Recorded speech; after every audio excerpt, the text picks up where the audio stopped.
Hey, Comics Cubers. Today's guest is a frequent guest. It is Mark Waid.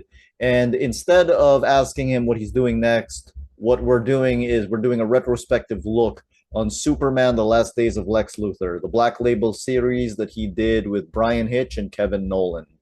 You'll want to read the book first. So it is out today in a graphic novel trade paperback form. But if you have the single issues, you can do that as well. And then you'll want to watch us or listen to us as you go along and flip through the pages of the comic again. So this video has no images in it. It is meant for you to be looking at your copy of Superman: The Last Days of Lex Luthor as Mark and I are talking about it. And we hope you enjoy this. We hope you enjoy the book, and we hope you enjoy the Superman movie, which will be debuting in a few days from the release of this video. You can support us on Patreon. The links are down below. Also, here's my link tree. And without further ado, here's Mark Waid on Superman, The Last Days of Lex Luthor.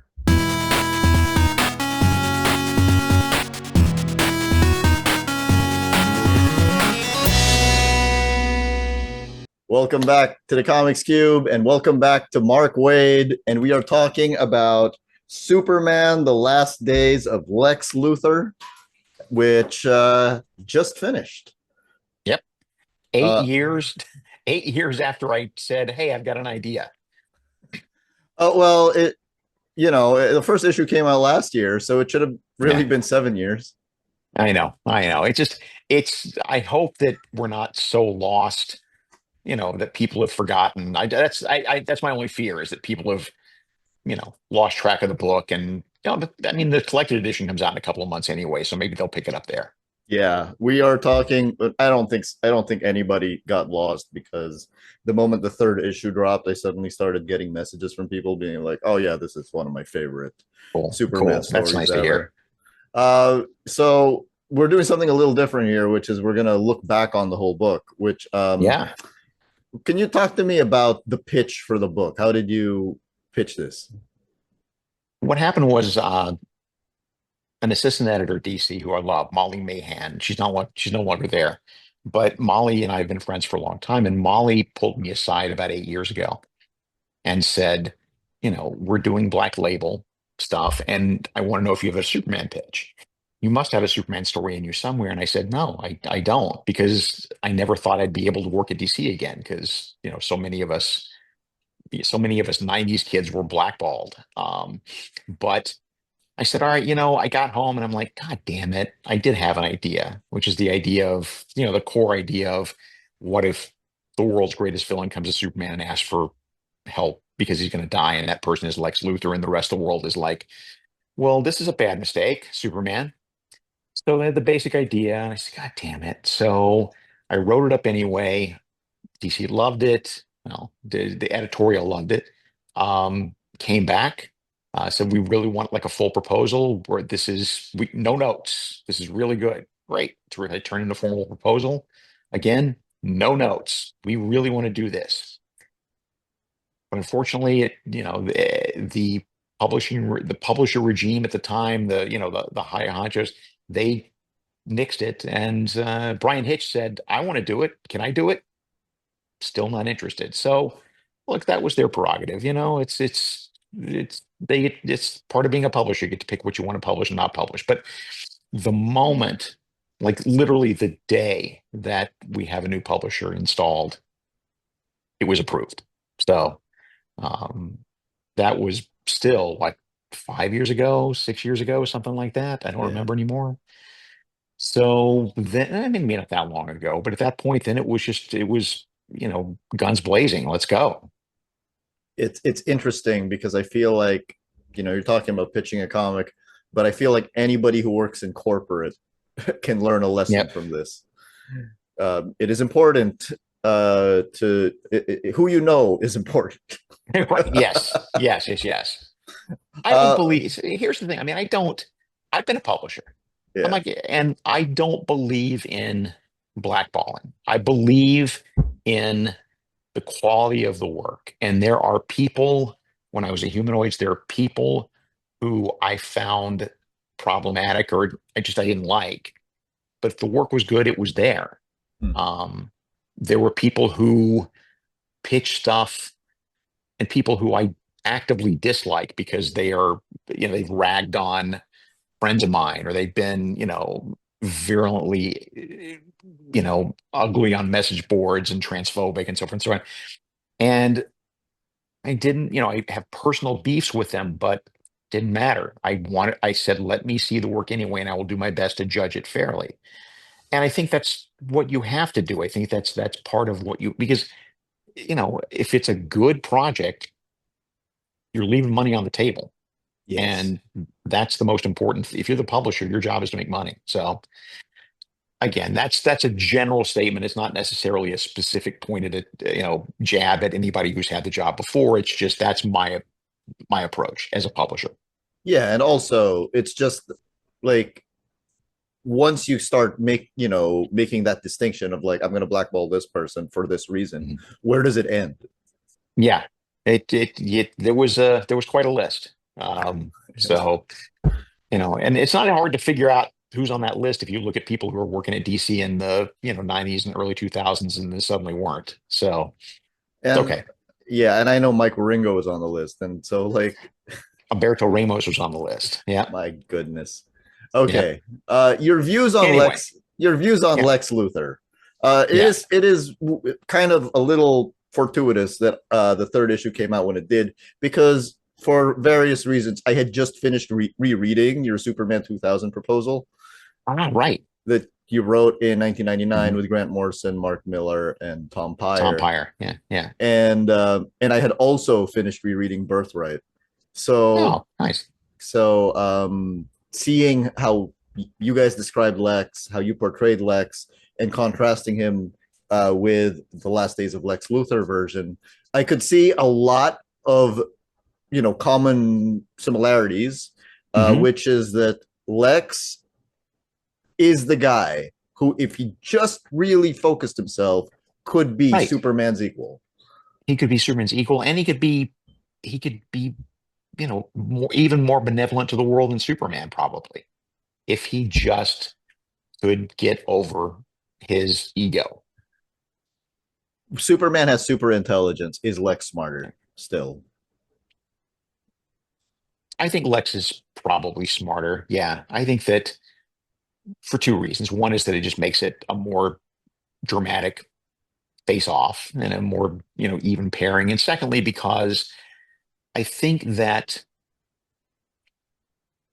I think that part of genius is I don't want to say madness, but I mean part of genius is being able to go to some of the dark parts of being willing to go wherever your mind takes you, if it's even if it's some of the dark places. And Superman just doesn't have that in him. It's like I always say about him being a crime reporter.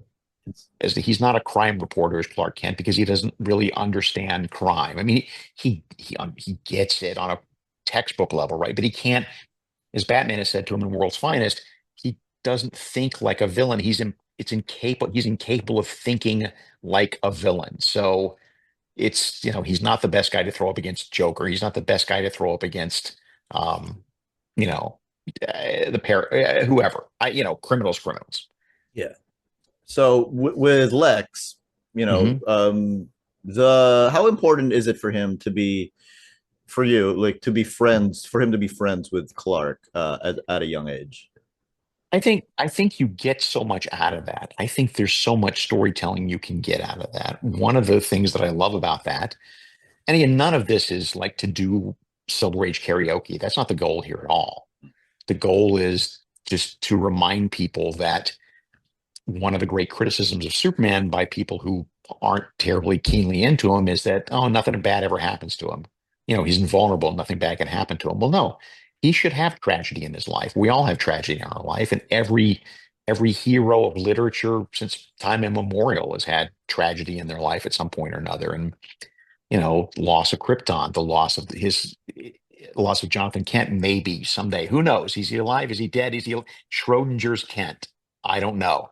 But losing his friendship with Lex to me is also a tragedy because, and again, I'm taking this right out of Elliot Magen's novels. Elliot Magen shaped Luthor in my head more than anybody. But as Elliot pointed out, look, Luthor's the only guy in the world smart enough as a kid, smart enough for Clark to be able to tell him like things he sees, things he experiences. There's nobody else in the world who could even understand the things that some of the things that Clark talks about when he talks about what his powers can do, what his he can see things nobody else can see, he can hear things nobody else can hear.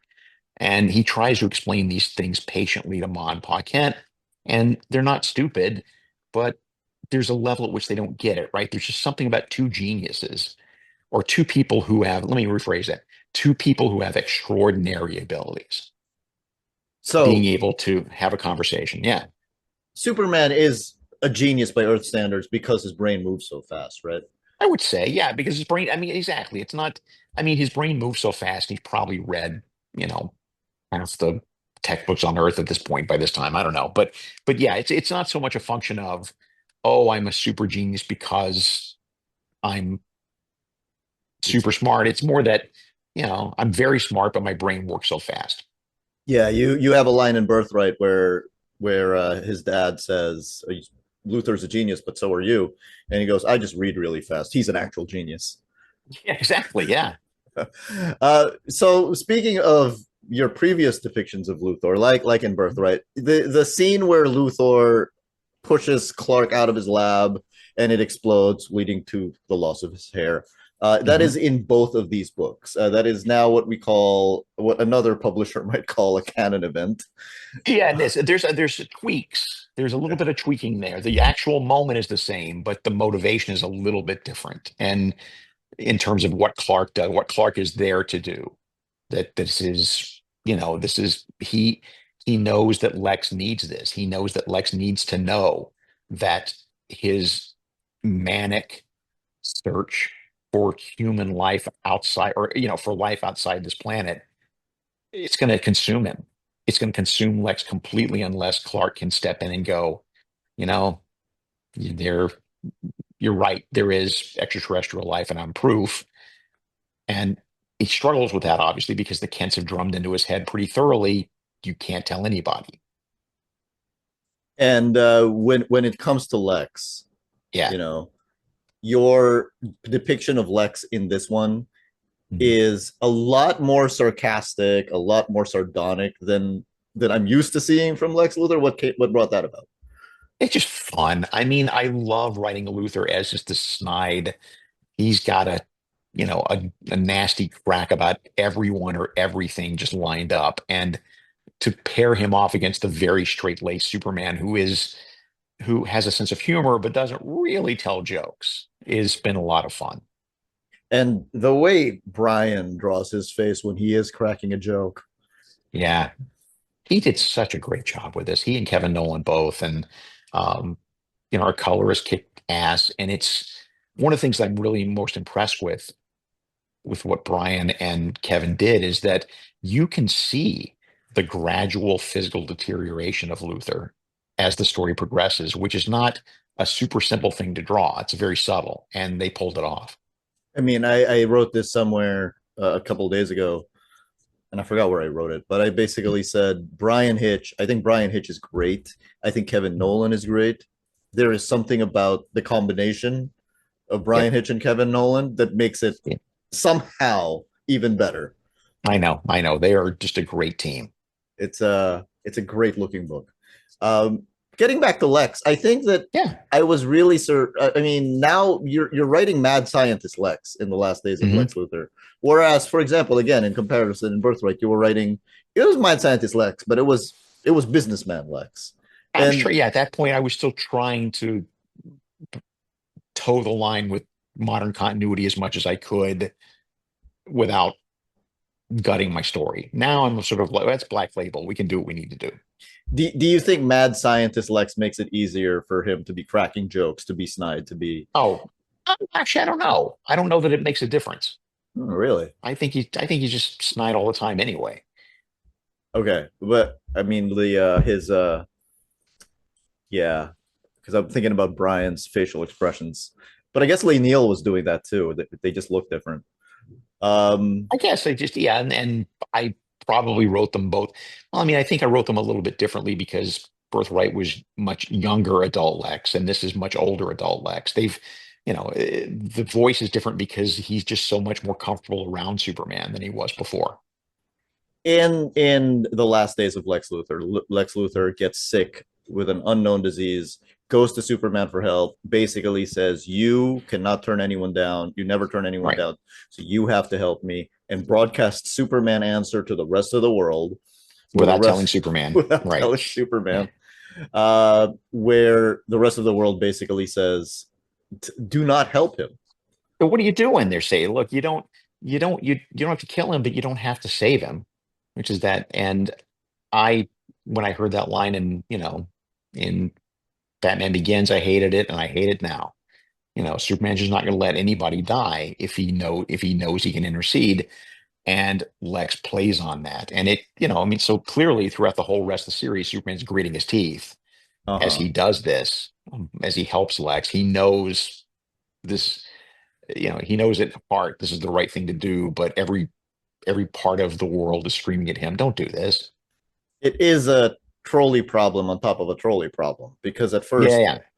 it's a question of this man. I mean, the story starts with Lex having killed a crew of people. Got to raise the stakes. I mean, it's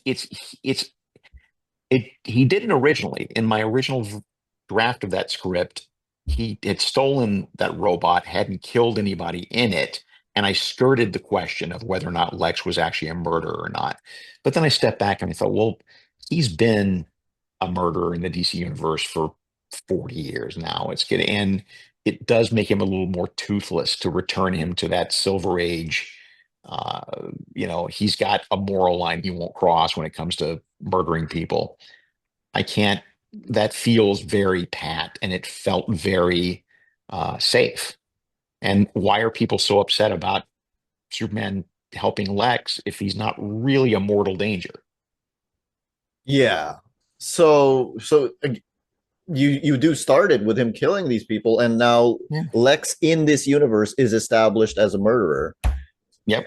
Immediately after that, Superman says, "Yeah, I'm gonna help you." Now there is a lot of justification to Superman's helping of Lex, Mhm. including what he tells Wonder Woman later on.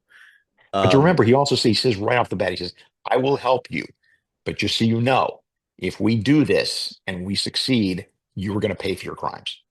yeah.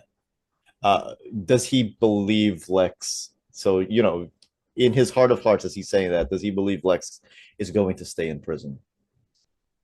He does. I think at Okay. that point he figures there's got to be some way to lock this guy up forever. Yeah. However, as the story goes on, Lex is taken by Superman to various corners of the DC universe. I thought that was interesting. So obviously, something like Kandor, something like the 31st century, and Yeah. yeah, That was a big part of the motivation of doing the book. Is the idea that one of the selling points to me was this is a tour through the DC, through the Superman universe. This is it for if you don't really know Superman, here is his world. And here's Atlantis, here's the 31st century, here's Kandor, here's the Phantom Zone. It's a travel log throughout the Superman universe. And that appealed to me very much.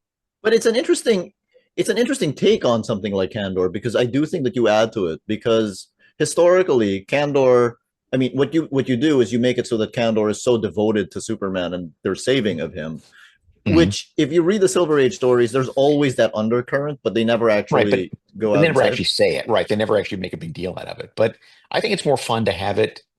I mean, to me, that answers the question, why don't you spend more time there if you're Superman?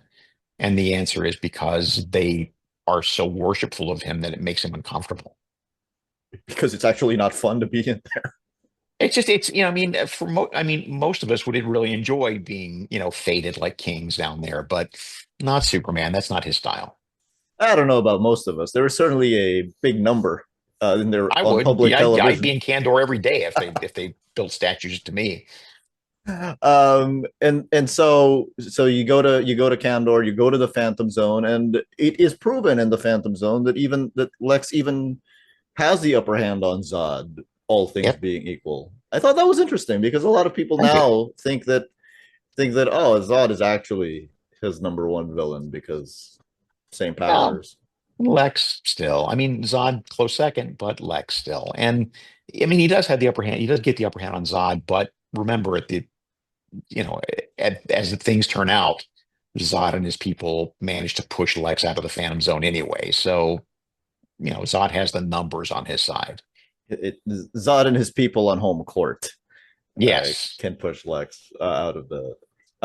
In our very first interview ever, you spoke about the return of Barry Allen Mhm. and the one change you would make if you had to rewrite that again, which is Yep. to leave some hints as to the identity of the big culprit. So it's the Reverse Flash. It's a 30-year-old story. Right. I'm not spoiling anything. Right. But the one mistake I made in retrospect as a storyteller was I didn't reference Reverse Flash anywhere in that story until the reveal. And so if you didn't know who the Reverse Flash was, it wouldn't have the same impact. So I learned from that, which is why you see Brainiac's statue and explanation of who Brainiac is in issue 1. It was very important to do that. Not just that, but we also beat Brainiac 5, and he has a very big scene in the second issue. Yeah. Yes. How do you balance that out? Like making sure that you're putting Chekhov's gun in there without making it obvious to the readers that yes, this is Chekhov's gun. It helped that it was Candor because Candor has a natural connection to Brainiac because Brainiac is the one who stole and bottled Candor to begin with. If it had just been, walking in the fortress and oh, there's a statue of Brainiac in the corner, that's too on the nose. So I managed. I'm really proud of the way we hid it, if you will, in plain sight. It only is natural for Superman to explain how Kandor came to be if he's introducing Luthor to Kandor. So Brainiac is in the story, and he's right there for you. If you don't know who he is at the end of issue 2, I can't help you because that means you didn't read issue 1. I do think I do think superhero stories can be kind of weird, right? Because like in a vacuum, Mhm. if you read a novel and then some dude from some other novel just suddenly shows up, Right, right. That doesn't happen in literature. I know. It's something we're not great about in comics. I wish we were better at it. I've certainly made that mistake from time to time too. You get so swept up in the enthusiasm of having some surprise guest star show up that you're not really bearing in mind that you haven't set them up very well. I'm pleased with the way Brainiac was set up in here. so is it your philosophy that every arc, not Mhm. necessarily every issue, but every arc has to stand on its own, Yes. regardless of when people are coming in, the background knowledge people have? I mean, that it is, I think it is my philosophy that it is able to stand on its own in the sense that if you only read this, you still get a complete story. But that doesn't necessarily mean uh, that if you're reading it as part of a series of stories, that you're not getting a little more out of it because there's, characters coming in and out subtly that you don't, as I guess the way to put it is I look at Kingdom Come, and the one of the criticisms we got of Kingdom Come was that there's 8 million characters in it, and we didn't name every single character, and we didn't tell you who every single character was. And the response to that is that's because it's a story about generals, not about infantry, Yeah, right? And so that that's kind of what I'm trying to say here is that you can write a story that is a complete arc, not Kingdom Come, but it's a random Superman story, complete arc that you can totally get a complete story out of if you just reading that. But because of the serial nature of comics, there's opportunities to reward people who have been around for a long time yeah. by planting Easter eggs that are not so distractingly obvious to new readers that they make the new reader stop and feel like they're confused.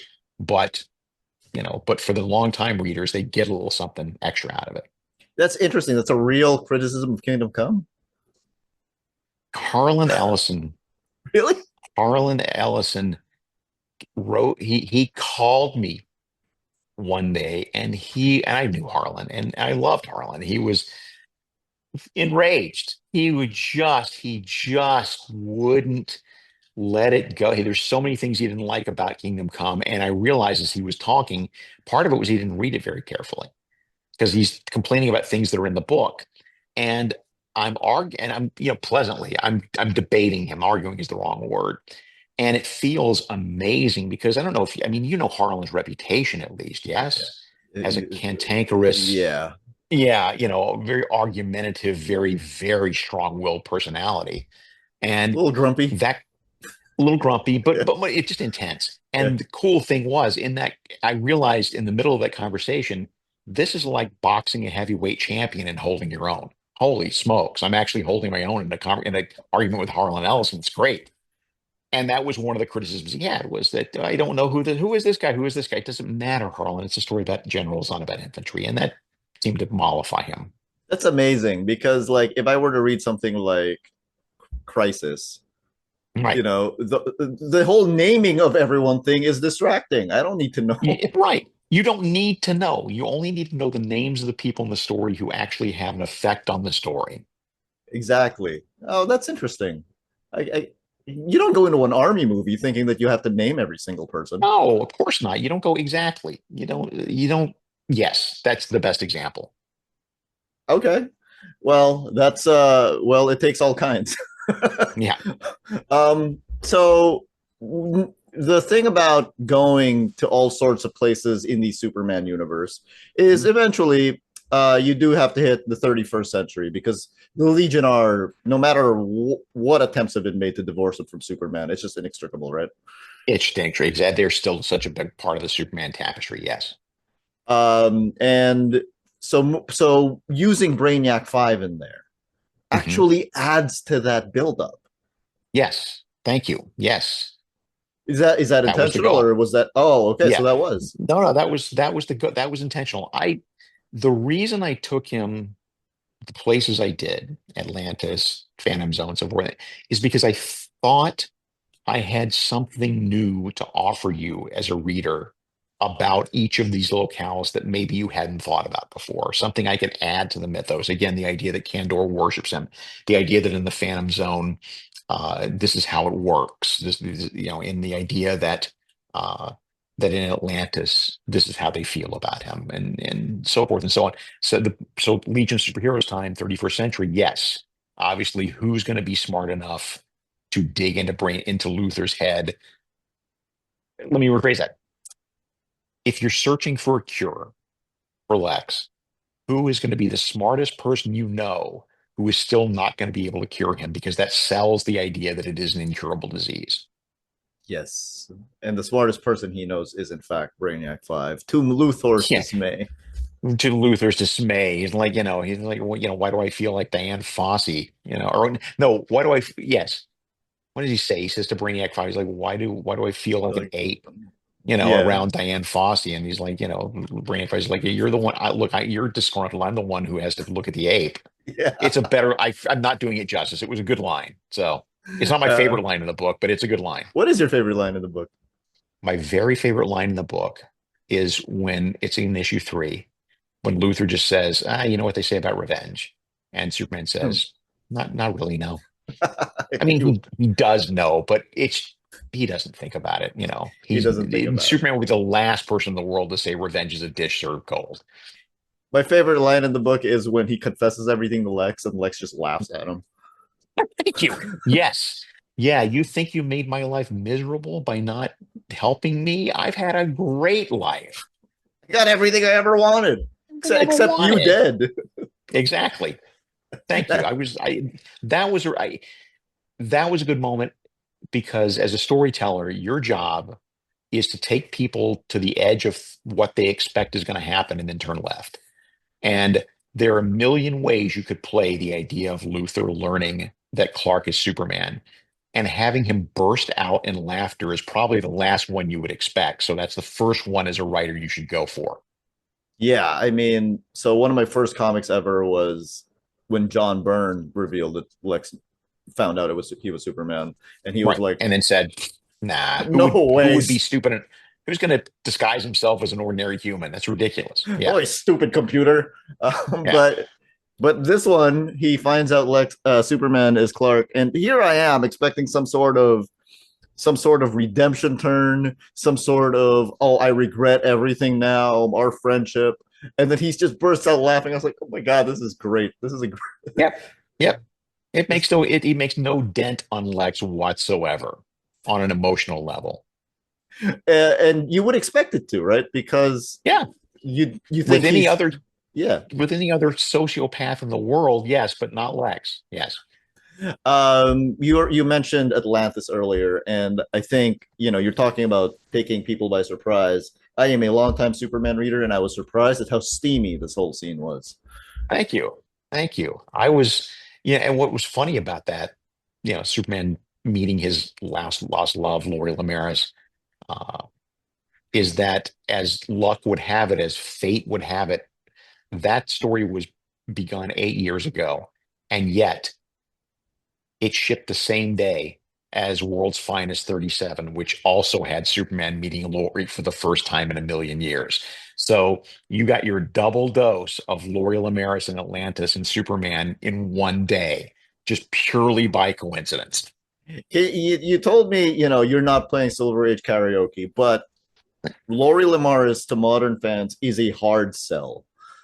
Uh, Yeah, what would you say her whole appeal is to?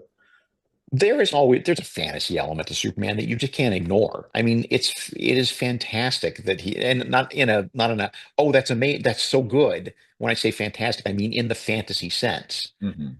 There's such a fantastic element to Superman falling in love with a mythical creature like a mermaid. Um, I don't know that she's a hard sell unless you start digging into how she managed to disguise herself on land for long enough for Superman to fall in love with her and then realize she's a mermaid. That's the hard sell to me. At no point did he accidentally use his X-ray vision. Well, that would be weird if he did. Well, it'd be weird, but still, but at no point did he, ask why don't you have to, why do you have to be home every night at 10 o'clock and you sleep in a saltwater tank? You know, But yeah, I am surprised that I don't know if you scripted it that way, but Bryan drew it like really sexily. yeah, that was the goal. I mean, I really wanted that. I like the line, Lex says, I didn't know Superman had a side piece. Yeah. And her husband is just there being like, yeah, I get it. Yeah, I get. I look. I think the unspoken message there is, yeah, I do him too. I think that's, you know, But I told you I had reread Superman 2000, your proposal, a mhm. few days before finishing this book, and I think I was talking to some of my friends about it because we recorded a video about it, and what I said was, like out of nowhere, I said, I think he likes Lori more than Lana. I he may. I wrote what I think is an interesting scene in this summer Superman special that just came out a few weeks ago, Oh, which great was issue, by the way. thank you. Really, I mean, all of us really, I think, brought our A game. Me and Josh and Dan Slott. Dan. Yeah, and I think that, the Superboy sequence in there for people who haven't read it is that it's Clark at 16 and he sees Lana and he's just, even Kryptonians have hormones. He is, wound up and he thinks this is the girl I'm going to tell her because this is the girl I'm going to spend the rest of my life with. And then through a fluke of nature or a fluke of circumstance, rather, he gets thrown into the time stream. He sees his future self married to this woman named Lois Lane, who he has no attachment to, but he sees this. And because of the Legion of Superheroes, he has a post-hypnotic suggestion in his brain that he can't remember anything he learns in the future about his future self. That's something that the Legion put in his brain so that he wouldn't just come to the future and know his own destiny and remember it when he goes home. So when he comes back to Smallville, he's back with Lana and he's just something's wrong. He doesn't remember the details, but something in his gut is telling him she's not I thought she was the one, but I don't think she's the one. And it should be a really sad moment. I love Lana. I really do, but I think Lana is best served as a Superboy character. I agree. I agree, and I do think that in the Bronze Age, when they brought her, to Superman's world, Yeah. she's clearly second. Yeah, although she was the way they angled it so that she was hot for Clark. as opposed to Lois, who was interested in Superman. I thought that was really a funny, Yeah, I don't know that you could, they didn't sustain it very long, but I thought it was a really good development. interesting. So sidetrack, great issue. I look forward to the rest of Superman this year, including the Thank you. movie where you have a street named Oh after my you. God. That is so cool. That is a long, long, happy journey. But from a guy who at, 15 saw Christopher Reeve for the first time and it changed his life. And now, there's a scene in the trailer with my name in it. And that is just, I had people here when I saw the trailer, workers here building stuff for me. And when I saw that moment, and if they hadn't been here, I probably would have broken into tears. Oh, congratulations. I can't Thank imagine you. what it's like. It's amazing.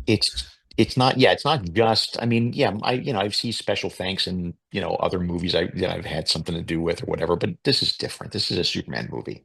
And that trailer, oh my God, that trailer knocks it out of the park when he screams, people were going to die.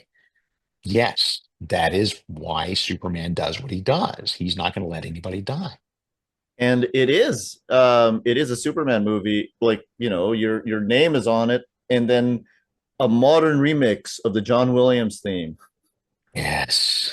Yes. My The goodness. genius, the genius of them figuring out, of James Gunn and his people figuring out how to use the John Williams music without it just being karaoke, uh, by arranging it differently, but it still is clearly the theme music. The mistake other people make when they do Superman in live action and they don't use the music, it's like doing a James Bond movie without the James Bond music, right? Yeah, It's it's not weird. the same. Yeah, it's weird. Yeah. I get the attempt. Yeah. Don't come at me, fans of those movies. Right. But You can come after me by, because my opinions on those movies are well stated, well documented.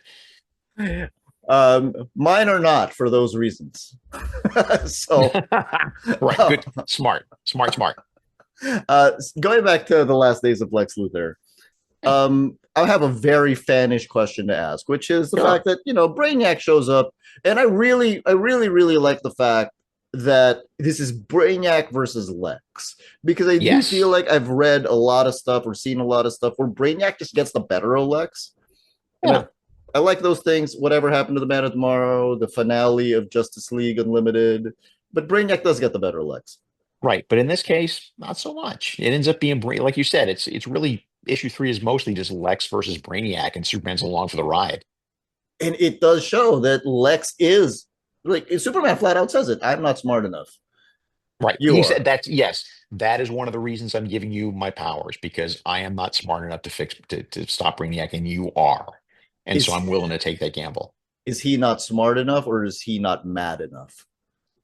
He's not smart. I think he's probably not smart enough. I mean, there are things that Lex does there are things we dropped out of the script because we just ran out of space, but there are scientific tricks that Lex plays that I had never heard of until I did some deep research into physics. But I don't think Superman would know how these things work either. How does one maintain a steady job and do deep research into physics? It's that's part of the job. Seriously, that's part of the job. I start most every day, at least two or three of the websites and blogs I look at are science blogs just to see what's new because there's so many story ideas that can come out of that. You ever have to consult anyone just to be sure that your understanding is correct? There's a professor named James Kakalios, Kalios, I believe, who has written. He's a PhD. He's a professor in a university. He's written a couple of books on the physics of superheroes, and they're fun.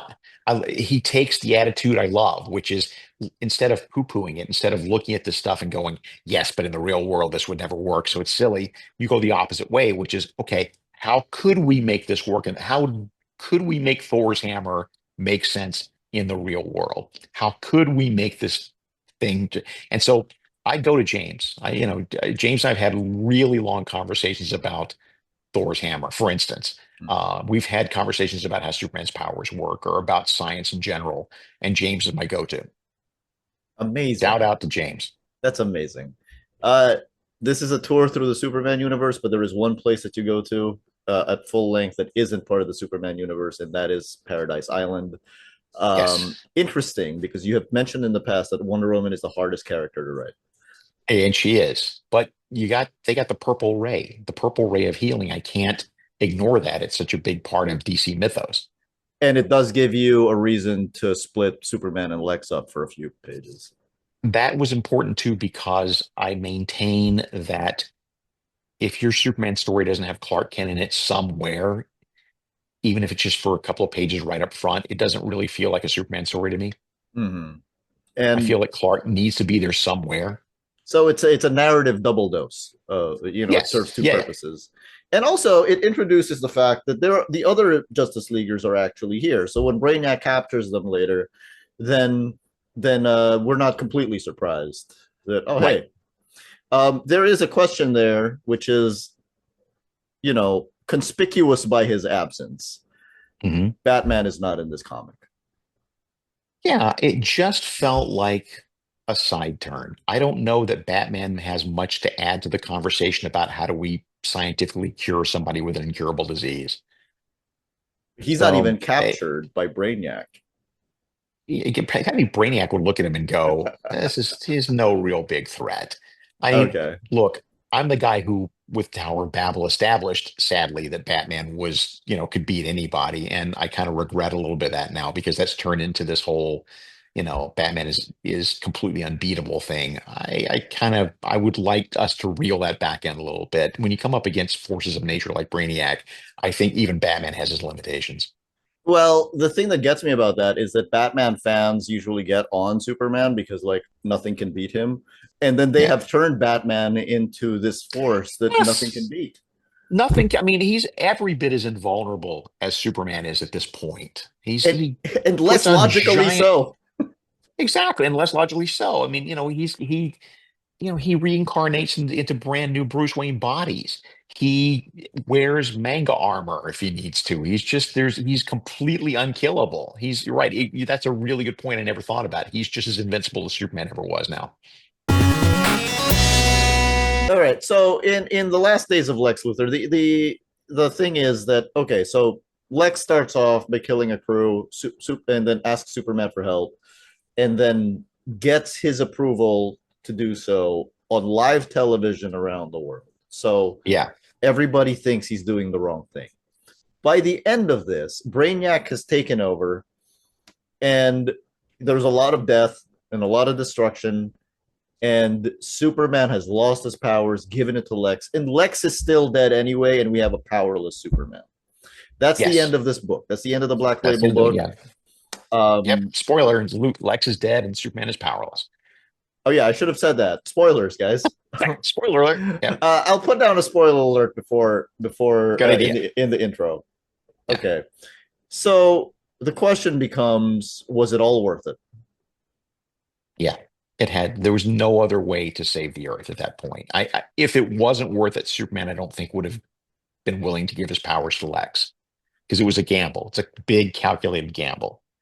But I think that it was worth it. You've Brainiac is the known threat. And in the end of it all, Lex Luthor does the right thing. And how much Right. of that do you think would you say is driven by the fact that he has access to Superman's powers, or that he has access to Superman's goodness?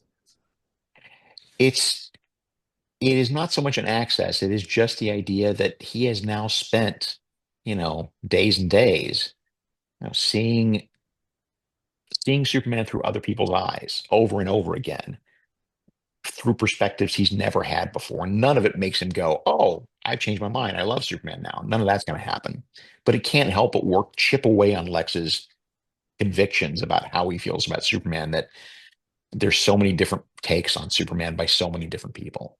Uh, the idea that he worships us, I mean, in a way that Superman does, not like Superman just thinks the world. Luthor thinks Superman thinks human beings are ants.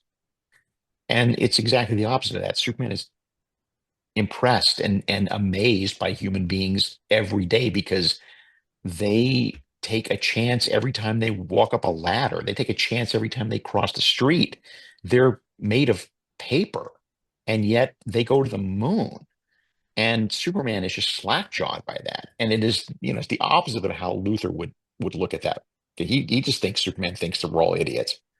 I mean, it's an interesting way to look at Superman. I don't think I've ever seen another writer look at it that way Thank because you. um, I don't think, for example, crossing the street is a dangerous thing because I'm used to crossing the street. Right. But who But knows, but an invulnerable man seeing somebody like me crossing the street might be like, "What the hell are you doing?"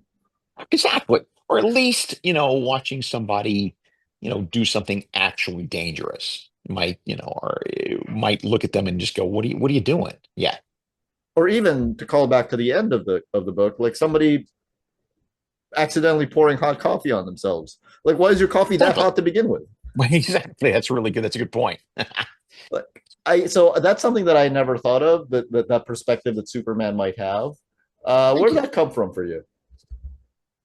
Tom Pyre. I mean, like all good things comes from Tom Pyre. Tom and I talk about Superman all the time. And it was just, I forget which one of us had that observation, but it was just in one of the conversations we bounced back and forth. And so many of these ideas, if Tom Pyre weren't in this world, these books would be a lot more dull because the energy Tom and I bring to each other when we talk about Superman, which we do almost every day, it shines in the work. You and Tom are still really good friends. Oh, always, forever. Yeah. Yeah. You ever do work for Ahoy? Yeah. I did a one-shot story for them a couple of years ago and would still, if I have the time, I would still love to. That's great. So Tom Pyre is one of the guys that you wrote the Superman 2000 proposal with, and Yeah. one of the things that you guys did write in there is that Brainiac is the one character that Superman is genuinely frightened of. I remember that one came from me. That one came from the moment. Do you watch Star Trek Next Generation? Yeah, at some point back in the 90s, I did. I mean, I didn't, I'm not a huge super Yeah. fan of it, but I remember the moment that Picard steps out and has been borged out. And that is, the horror of seeing Picard as a Borg. That has always stuck with me, that there is something so inhuman about Brainiac, that there is no redemption. Superman believes in redemption for everybody. Superman believes the possibility of redemption exists for everyone, but not for Brainiac, because there's nothing to redeem. He is what he is. And that scares Superman. So because of that, so there's something to reach with Lex. Yes. There's not There's anything to reach with nothing to Brainiac. reach. There's nothing. There's no ember in there to flame. There's no spark to kindle. Not in Brainiac. Is it the fact that Lex Luthor does not believe in those things that he is not afraid of Brainiac? Yes, I think that's a good observation. I think that's probably true. Yes. That's a Okay. really good observation. It never occurred to me to ask myself why he's not afraid of Brainiac, except for his colossal ego. Did it so that's interesting because as a writer, does that just kind of come to you like, oh no, Lex isn't afraid of Brainiac? Yeah, it never would occur to me that he would be, because again, he if Lex believes in anything, he believes in himself. So is there anything Lex is afraid of aside from death? Good question. That's a really good question. Even death I at the end didn't really feel like it phased him too much. No, he felt like he'd done his duty here. I don't know that that's a great question. I have to go back and think about that. I promise next time we talk, I'll have an answer. He did, because at the end of the day, Lex won. Superman's gone. Yeah. Right. Yes. Actually, I didn't even think about it that way, but that's true. At the end of the day, Lex got what he wanted, right? Superman is gone. So this is, I would say, and I guess time will tell, but I would say this is probably going to be one of the definitive Luthor stories. I hope so. Um, I think it may be the best thing I've ever written. I'm really, so proud. I'm so proud of this book. I mean, it used to be Birthright, but I think there's ways in which this is better than Birthright, and I am very fond of the way this turned out. I feel like it's more thought provoking than Birthright. Thank you. Yes, I think so. Yeah, I had boxes I had to check with Birthright, like anybody does who has to tell a Superman origin. But with this one, I got to go a little more free range. Yeah, I feel like Birthright of all the Superman origins, and this is not a knock on anyone. I'm Yeah. sorry, John, but Mm, um, is the most ambitious of the Superman origins thank you. because I do think you're trying to tell a different kind of origin story, but still Yeah. remaining true. As opposed to, for example, Secret Origin, which I loved, which does feel at the end of the day kind of like a checklist of things to get through, A little bit. Yeah, a little even bit. though Yeah. I mean, there are I still nice really like moments it. in it, but yeah, there's, 6 issues, you didn't have much room, so yeah, Yeah, and when you got Gary Frank on, you just want him to draw a bunch of iconic stuff. I think. exactly. So another last question that I have about the Superman: The Last Days of Lex Luthor is that um, I don't know how much say you had on the covers, but um, is there a reason that in the main Yeah. covers Lex isn't on any of them? That's a great question. I never even thought about that. I had nothing to say about the cover, nothing to do with the covers, but that's a really good observation. He's on all the variants, but he's not on the main covers. Wow. What that never occurred to me. Good observation. I will take that to editorial and ask them. The definitive Luthor story does not Doesn't have like Luther on the cover. does That's not have really Luthor on the funny. cover, That's a great observation. That's very funny. whereas every Joker story does have the Joker on the cover. Exactly. Other stories that don't have Joker in them that have Joker on the cover. Yeah. I mean, that's true. Yeah.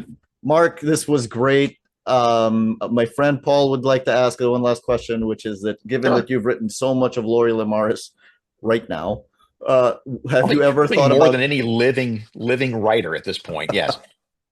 have you ever thought about writing an Aquaman ongoing so you could explore that? I've given it a little bit of thought, and I think I still have some things to say about Aquaman and Atlantis and about how Atlantis works that maybe you've never thought about before. Uh, I mean, just as a little thing, it makes me nuts when people draw stairs in Atlantis. What the um, but there's stuff like that. I think there's a chance that I would take a swing at Aquaman at some point. Sure.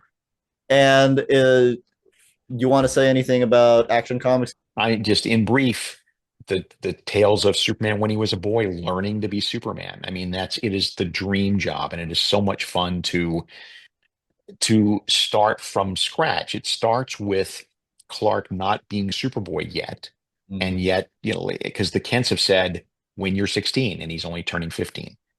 When you're 16, you can do it because we got a lot of stuff to figure out between now and then because they haven't thought about the secret identity. They haven't figured out, they don't even know his name is Superboy. They don't, again, they haven't figured out any of the mythos. And then as circumstances dictate, he is thrown into a fight with a terrorist and he has to be Superboy for the first time. And that's why he's wearing sneakers and like a belt from J.C. Penney's because this is not the super suit as we know it from baby blankets. They haven't even figured that much out yet. So it's so much fun to write that book as Clark learning how to be Superboy and learning how to be Superman and watching his powers kick in and it's a delight and Skylar Patridge is doing the art and she's just terrific. Oh my God, she's amazing. Yeah. And I think it's a great mix of writers because you clearly know Superman. Josh Williamson has been writing Superman for a few years, and Dan, who everybody loves from the other side, has not Mhm. written Superman. So I think it's a great mix. I think it's a good mix. I do. Well, thank you for having Thank me you so on. I very much. much appreciate it and we will talk again soon. Thank you so much, Mark.